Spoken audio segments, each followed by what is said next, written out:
So guys welcome back to micro classes. हमारी Meerut university और Saharanpur university की बीएड की क्लासेस चल रही हैं। आज का हमारा सब्जेक्ट है contemporary India and education. Contemporary India की यह 24वीं क्लास है। आज का हमारा सब्जेक्ट है शिक्षा का निजीकरण। अब शिक्षा का निजीकरण यानी कि प्राइवेटाइजेशन ऑफ एजुकेशन क्या है। इससे पहले हमने दो चीजें पढ़ ली थी, एक तो व्यवसायीकरण और एक व्यापारीकरण। एक रह गई थी हमारी निजीकरण, उसे हम इस वीडियो में देखेंगे। निजीकरण ये शॉर्ट क्वेश्चन में आता है, बीएड एग्जाम में शॉर्ट में पूछते हैं इसे। और प्रैक्टिकल वाइवा में आपका जो एग्जामिनर है वो तो तीनों चीजें पूछ लेगा कि व्यवसायीकरण क्या होता है, व्यापारीकरण क्या होता है, निजीकरण क्या होता है, तब तो वो तीनों पूछ लेगा। लेकिन बीएड एग्जाम में ये शॉर्ट क्वेश्चन में आता है कि निजीकरण किसे कहते हैं, इसके गुण दोष क्या होते हैं। अब शिक्षा का निजीकरण प्राइवेटाइजेशन क्या होता है उसके बारे में हम पढ़ते हैं। शिक्षा का निजीकरण, जिसे इंग्लिश में प्राइवेटाइजेशन ऑफ एजुकेशन बोलते हैं। शिक्षा का निजीकरण क्या होता है। निजीकरण शब्द ये आजकल हम बहुत ज्यादा सुन रहे हैं। अगर कोई एक ऐसी संस्था है जिस पर सरकार अपना नियंत्रण करती है, सरकार का नियंत्रण है, सरकार अपने नियम कानून बनाती है, उसको सरकार अपने कंट्रोल में लिए हुए है, लेकिन सरकार उसे किसी एक निजी संस्था को, प्राइवेट संस्था को निजी हाथों में सौंप दे, किसी एक निजी संस्था को सौंप दे, सरकार उसे कहे कि इस जो ये हमारी संस्था चल रही है इस पर आप अपना एक प्राइवेट व्यक्ति को कह दे कि आप अपना कंट्रोल करो, हर साल हमें इतने रुपए देते रहो, हमें बस अपने पैसे से मतलब है, आप इस संस्था को कैसे ही चलाओ। इस प्रक्रिया को हम निजीकरण बोलते हैं। किसी सरकारी विभाग का प्राइवेट हाथों में जाना निजीकरण कहलाता है। जैसे बीएसएनएल अब सरकारी कंपनी है, सरकारी हाथों में है, लेकिन अगर सरकार उसे क्या करे, किसी एक व्यक्ति को दे दे बीएसएनएल, किसी एक प्राइवेट आदमी को दे दे कि आप बीएसएनएल को चलाओ, बीएसएनएल से कितना ही पैसा कमाओ, उससे हमें कोई मतलब नहीं है, बस हमें इतने रुपए हर साल के देते रहना, तो ये क्या हुआ, ये निजीकरण हो गया बीएसएनएल का। इसके अलावा बैंक एसबीआई बैंक है, सरकार अपना कंट्रोल करती है इस बैंक पर। सरकार अगर अंबानी को दे दे कि एसबीआई बैंक अब मुकेश अंबानी का हो गया, मुकेश अंबानी एसबीआई बैंक को चलाएगा, जिस तरीके से भी चलाए, बस मुकेश अंबानी सरकार को कुछ पैसा देता रहेगा क्योंकि सरकार ने अपना एक बैंक मुकेश अंबानी को दे दिया है। तो ये प्रक्रिया क्या हुई, निजीकरण हुआ। किसी सरकारी संस्था का किसी प्राइवेट हाथों में जाना निजीकरण कहलाता है। आजकल तो न्यूज में निजीकरण, प्राइवेटाइजेशन बहुत ज्यादा वायरल हो रहा है, हर जगह यही सुनने को मिलता है कि मोदी सरकार शिक्षा का निजीकरण कर रही है, बैंक का निजीकरण कर रही है, हर क्षेत्र का निजीकरण कर रही है, एयरपोर्ट का निजीकरण कर रही है, ये हमेशा चलता रहता है। अब शिक्षा का निजीकरण, इसी तरह से शिक्षा का निजीकरण भी होता है। अगर हम शिक्षा को प्राइवेट हाथों में सौंपे तो उसे शिक्षा का निजीकरण कहेंगे हम।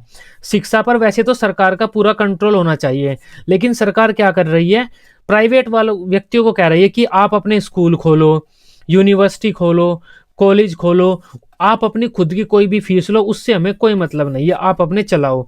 तो ये क्या हुआ, शिक्षा का निजीकरण हुआ। शिक्षा वैसे तो सरकार के हाथों में होनी चाहिए, पूरी शिक्षा की व्यवस्था सरकार को करनी चाहिए, लेकिन सरकार ने शिक्षा को प्राइवेट लोगों के हाथ में छोड़ दिया है कि अब आप भी अपनी मर्जी से शिक्षा दे सकते हैं बच्चों को। तो ये प्रक्रिया क्या हुई, शिक्षा का निजीकरण हुई।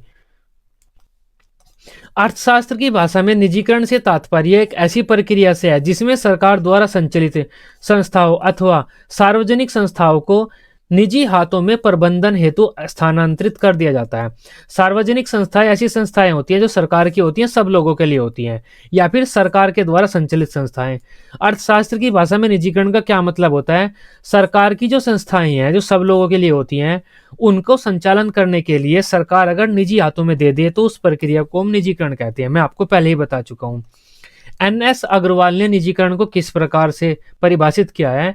साधारण बोलचाल की भाषा में निजीकरण का अर्थ है उद्योगों का स्वामित्व सरकारी अथवा सार्वजनिक क्षेत्र से निजी क्षेत्र या निजी कंपनियों में बदल जाना। जो उद्योग हैं उनका स्वामित्व सरकारी या सार्वजनिक क्षेत्र से निजी क्षेत्र में बदल गया है। यह स्वामित्व का हस्तांतरण पूरे सार्वजनिक क्षेत्र की इकाइयों या अथवा उसके किसी एक भाग के लिए हो सकता है। अब यह स्वामित्व का स्थानांतरण है, पूरे क्षेत्र को भी सरकार दूसरों को दे सकती है या उस क्षेत्र के किसी एक विभाग को भी दे सकती है। एसबीआई है, एसबीआई पूरे बैंक को भी दे सकती है या एसबीआई की किसी एक विभाग को दे सकती है, छोटे से को, कि एसबीआई क्रेडिट कार्ड वाला ले लो, एसबीआई लोन वाला ले लो, एसबीआई किसान क्रेडिट वाला ले लो, या एसबीआई नॉर्मल सेविंग बैंक वाला ले लो, एसबीआई क्रेडिट बैंक वाला ले लो। तो किसी एक विभाग को या पूरी संस्था को भी दे सकती है। ये एनएस अग्रवाल ने कहा है। सरकारी संस्था का स्वामित्व प्राइवेट हाथों में जाना निजीकरण कहलाता है। अब ये जो स्वामित्व है ये पूरी तरह से भी जा सकता है, किसी एक भाग के रूप में भी जा सकता है। हमारे देश में वर्तमान समय में शिक्षा समवर्ती सूची में है। यह एक सार्वजनिक कार्य है और इसकी व्यवस्था करना केंद्र सरकार और प्रांतीय सरकारों मतलब राज्य सरकारों का संयुक्त दायित्व है। तो शिक्षा की व्यवस्था करना किसका दायित्व हुआ? हमारी सरकार का दायित्व हुआ। परंतु स्थिति यह है कि केंद्र सरकार तथा प्रांतीय सरकारें मिलकर भी इसकी पूर्ण रूप से व्यवस्था नहीं कर पा रही हैं। इसमें जन सहयोग तो पहले से ही लिया जा रहा था, परंतु अब निजी शिक्षण संस्थाओं अथवा स्ववित्त पोषित संस्थाओं को भी बढ़ावा दिया जा रहा है। मतलब प्राइवेट संस्थाओं को बढ़ावा दिया जा रहा है, शिक्षा का प्राइवेटाइजेशन निजीकरण किया जा रहा है तथा उन्हें खुले हाथों मान्यता दी जा रही है। प्राइवेट संस्थाओं को भी खुले हाथों मान्यता दी जा रही है। प्राथमिक तथा माध्यमिक स्तर तक तो बात फिर भी ठीक थी, परंतु वर्तमान समय में स्ववित्त पोषित उच्च शिक्षण संस्थाओं को भी जोरों शोरों से मान्यता दी जा रही है। जो उच्च कॉलेज हैं, प्राइवेट कॉलेज हैं, जिसमें बीए बीएससी जो कोर्सेज होते हैं, यूनिवर्सिटी वाले कोर्सेज, उनको भी खुले हाथों से मान्यता दी जा रही है। आजकल उच्च शिक्षण संस्थाओं का भी प्राइवेटाइजेशन किया जा रहा है तथा उनको बढ़ावा दिया जा रहा है। सरकार तो अब स्ववित्त पोषित मतलब प्राइवेट विश्वविद्यालयों को भी मान्यता प्रदान कर रही है। विद्वान इसे ही शिक्षा का निजीकरण मानते हैं। इसे ही शिक्षा का निजीकरण कहा जाता है। जिस शिक्षा की व्यवस्था सरकार को करनी थी, सरकार खुद न करके प्राइवेट व्यक्तियों के हाथों में दे रही है, दूसरे व्यक्तियों के हाथों में दे रही है, निजी हाथों में दे रही है कि आप शिक्षा की व्यवस्था खुद कर लो। इसी के साथ हमारी शिक्षा में बहुत से स्तर के बहुत प्रकार के विद्यालय चल रहे हैं, जो कि अलग अलग सरकारी विभागों द्वारा अलग अलग सरकारों द्वारा चलाए जा रहे हैं। अगर इन विद्यालयों में से कुछ विद्यालय किसी एक प्रकार के विशेष विद्यालय को सरकार द्वारा नियंत्रित न करके सरकार निजी हाथों में सौंप दे, जिससे कोई निजी व्यक्ति उन पर अपना नियंत्रण व संचालन करे, उसे भी हम शिक्षा का निजीकरण कहते हैं।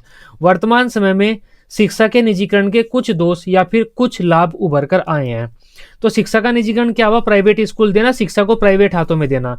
या तो सरकार इसके लिए क्या कर सकती है, लोगों को कह सकती है कि अपने खुद के प्राइवेट स्कूल चलाओ, या फिर कोई सरकारी स्कूल पहले से ही चल रहा है उसे प्राइवेट व्यक्तियों को दे सकती है, दूसरे व्यक्तियों को, प्राइवेट निजी व्यक्ति को, कि आप इसे चलाओ, सरकार का कोई मतलब नहीं है। तो शिक्षा को प्राइवेट हाथों में सौंपना, दूसरे व्यक्तियों के हाथों में सौंपना जो सार्वजनिक नहीं है, उसे हम शिक्षा का निजीकरण कहते हैं। अब शिक्षा के निजीकरण के कुछ गुण तथा कुछ दोष हैं, उनके बारे में बात कर लेते हैं। ये भी शॉर्ट क्वेश्चन के रूप में पूछे जाते हैं। अब शिक्षा के निजीकरण के क्या लाभ होते हैं? सबसे पहला तो इससे क्या होता है, शिक्षा का प्रचार प्रसार होता है। सरकार पूरा ध्यान नहीं दे पाती क्योंकि उसके पास बहुत सारे कार्य होते हैं। और प्राइवेट अगर एजुकेशन कोई व्यक्ति कर रहा है, प्राइवेट एजुकेशन को बढ़ा रहा है कोई व्यक्ति, उसके हाथ में एजुकेशन, तो वो पूरा ध्यान एजुकेशन पर ही देगा, शिक्षा का प्रचार प्रसार होगा। इसके अलावा ये भी काम होगा, शिक्षा जो सरकार है वो पूरे भारत में विद्यालय नहीं खोल सकती, लेकिन हर क्षेत्र के व्यक्तियों को कह दे अपने अपने क्षेत्र में विद्यालय खोल लो, तो मैं खोल लेंगे, तो इससे शिक्षा का प्रचार प्रसार हो जाएगा। निजीकरण से शिक्षा की आपूर्ति हो जाती है, मतलब शिक्षा की पूर्ति हो जाती है, हर क्षेत्र में शिक्षा पहुंच जाती है। शिक्षा में गुणात्मक सुधार होता है। जो सरकारी व्यक्ति है वो अच्छा काम नहीं करता क्योंकि उसके महीने के पैसे आ रहे हैं, उसकी नौकरी कोई नहीं छीन सकता। तो अगर हम निजीकरण करेंगे, उस शिक्षा को प्राइवेट हाथों में सौंप देंगे, तो जब प्राइवेट व्यक्ति शिक्षा को देखेगा, एक निजी व्यक्ति, वो पूरा ध्यान से देखेगा, कहीं भी कमी लगेगी कि वो टीचर को बाहर निकाल देगा। तो इससे क्या होता है, शिक्षा में गुणात्मक सुधार भी होता है। प्राइवेटाइजेशन करने से शिक्षा में भी सुधार आता है। छात्र वांछित धन खर्च करके अपनी आवश्यक शिक्षा प्राप्त कर सकते हैं। अगर सरकारी स्कूल कहीं पर नहीं है और बच्चा कोई शिक्षा प्राप्त करना चाहता है, तो सरकारी स्कूल नहीं है, तो वो क्या करेगा? कुछ नहीं कर सकता। तब शिक्षा के निजीकरण के बाद बच्चा क्या कर सकता है? एक धन खर्च करेगा और अपनी आवश्यक शिक्षा ले सकेगा। यह बेरोजगारी को दूर करने में सहायक है। जितने ज्यादा विद्यालय होंगे उतने ज्यादा बच्चों को प्रशिक्षण मिलेगा, में नौकरी करेंगे बड़े होकर, और इतने शिक्षक वगैरह उससे सम्मिलित होंगे तो शिक्षकों को भी रोजगार मिलेगा। योग्य व्यक्तियों को अपनी प्रतिभा का विकास करने के अवसर मिलते हैं। इससे बालकों का भी प्रतिभा का विकास होता है। जो बच्चे हैं जो शिक्षा के में अच्छी तरह से प्राइवेट में पढ़ा सकते हैं या अपना विद्यालय चला सकते हैं, तो उनकी उनमें प्रतिभा है, वे शिक्षा का प्रचार प्रसार कर सकते हैं, प्राइवेट स्कूल चला सकते हैं, तो वो उनको भी अवसर मिलते हैं। शिक्षा संबंधी वित्तीय समस्याओं का समाधान होता है। सरकार के पास इतना पैसा नहीं है हर बच्चे को शिक्षा दे सके, तो प्राइवेटाइजेशन करके अब शिक्षा से अपना पल्ला झाड़ सकती है सरकार कि प्राइवेट व्यक्तियों से आप खुद शिक्षा ले लो पैसा खर्च करके। सरकार के कार्यभार में कमी आ जाती है, सरकार का सरदर्द नहीं रहता शिक्षक बच्चों को देना। शिक्षकों की योग्यताओं का समुचित प्रयोग होता है, क्योंकि सरकारी स्कूल में शिक्षक अपनी योग्यता का पूरा प्रयोग नहीं करते। प्राइवेट स्कूल में कहते हैं कि खून चूस लेते हैं शिक्षकों का, जितनी उन पे मेहनत हो सकती है उतनी कराते हैं, घर जाके भी वही काम कराते हैं।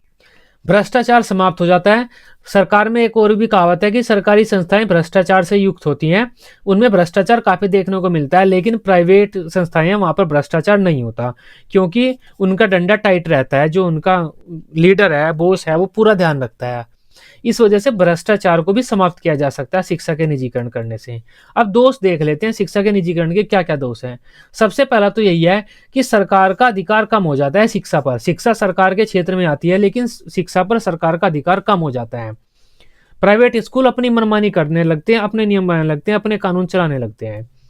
इससे शिक्षा अधिक महंगी होगी, क्योंकि प्राइवेट स्कूल खुद कितनी फीस ले लेंगे, बच्चों से ज़्यादा फीस लेंगे प्राइवेट स्कूल। इसके अलावा कम फीस में अगर बच्चों का एडमिशन ले लिया है तो ड्रेस की फीस, किताबों की फीस, बिल्डिंग फीस, ये फीस, वो fees, exam fees, practical fees, इस तरह से पूरे साल उनसे पैसा निकलवाते रहेंगे, तो शिक्षा महंगी हो जाएगी। शिक्षा के व्यापारीकरण में बढ़ोतरी होगी, मतलब शिक्षा को लोग क्या करेंगे, व्यापार बना लेंगे। निजीकरण की जगह व्यापारीकरण हो जाएगा शिक्षा का। लोग महंगी महंगी शिक्षा देंगे बच्चों को, कम फीस में शिक्षा नहीं देंगे प्राइवेट स्कूलों में। तो जो पैसे वाले व्यक्ति हैं वे क्या करेंगे, जो अच्छे पैसे वाले व्यक्ति हैं वे स्कूल खोल देंगे काफी सारे और शिक्षा प्रदान करेंगे महंगे महंगे लेवल की। तो शिक्षकों में अपना एक धंधा बना लेंगे, व्यापारीकरण कर देंगे, शिक्षा को व्यापार कर बना देंगे अपना। शिक्षकों के शोषण की अधिक संभावना होगी। प्राइवेट व्यक्ति पूरा काम लेगा उनसे, घर जाकर भी वही काम करेंगे, तो शिक्षक को पूरा नहीं छोड़ेगा, वो शिक्षकों का शोषण कर देगा। निर्धन बालक शिक्षा से वंचित रह जाएंगे। कहीं पर अगर प्राइवेट स्कूल है तो सरकार तो देखेगी कि इस क्षेत्र में प्राइवेट स्कूल हैं 3, तब सरकार अपना कोई भी विद्यालय वहां पर नहीं खोलेगी, क्योंकि प्राइवेट स्कूल काफी हैं और उस जगह के जो निर्धन बालक हैं वे शिक्षा से वंचित रह जाएंगे अगर ऐसा होता है तो। निजी विद्यालय अपने खुद के नियम बना लेते हैं कि हम अपने बच्चों को 50% नंबर पर पास करेंगे, या मम्मी पापा का इंटरव्यू लेंगे, या मम्मी पापा 10वीं क्लास अगर 10th क्लास नहीं की हुई तब हम बच्चे का एडमिशन नहीं लेंगे। तो ऐसे बेकार के नियम प्राइवेटाइजेशन वाले, प्राइवेट स्कूल वाले बना लेते हैं। जबकि RTE जो 2009 एक्ट आया था वह इन सब नियमों को बनाने के लिए मना करता है। अगर कोई विद्यालय इस नियम को बनाता है तो उसे सजा दी जाएगी, ये RTE एक्ट में लिखा हुआ है। अधिकांश निजी विद्यालय शिक्षा का माध्यम अंग्रेजी रखते हैं। अगर कोई मातृभाषा में शिक्षा प्राप्त करने चाहता है कोई बच्चा प्राइवेट स्कूल में, तो वो नहीं कर सकता, तो इसका एक दोष है। इससे प्रवेश व्यवस्था, परीक्षा व्यवस्था आदि भी प्रभावित होती है। प्रवेश के और परीक्षा वगैरह के में प्राइवेट वाले अपने खुद के तरीके निकाल लेते हैं, हम इस तरीके से ये करेंगे, तो विद्यालय में प्रवेश व्यवस्था और परीक्षा व्यवस्था आदि प्रभावित होती है। अब ये शिक्षा का निजीकरण था। हमने तीनों टॉपिक पढ़ लिए हैं। एक तो व्यवसायीकरण होता है, शिक्षा का व्यवसायीकरण इंपॉर्टेंट टॉपिक है। एक व्यापारीकरण होता है, शिक्षा का व्यापारीकरण। एक निजीकरण होता है शिक्षा का। ये 3 टॉपिक हैं। एग्जाम टाइम में हम तीनों इन टॉपिकों को एक ही वीडियो में कवर करेंगे, लेकिन ये 3 टॉपिक है, आसान टॉपिक है, इंपॉर्टेंट है। इनमें से हर साल कोई ना कोई एक टॉपिक आपको शॉर्ट में या लॉन्ग में देखने को मिल जाएगा। आई होप अब शिक्षा का निजीकरण क्या होता है वो आप इस वीडियो में समझ पाए होंगे। वीडियो अच्छी लगी हो आप इसे अपने बीएड ग्रुप में बीएड दोस्तों के साथ शेयर कर सकते हैं, लाइक कर सकते हैं। बीएड की सभी सब्जेक्ट की इसी तरह से डेली रेगुलर क्लासेस लेने के लिए आप इस चैनल को सब्सक्राइब कर सकते हैं। Till then bye bye, take care.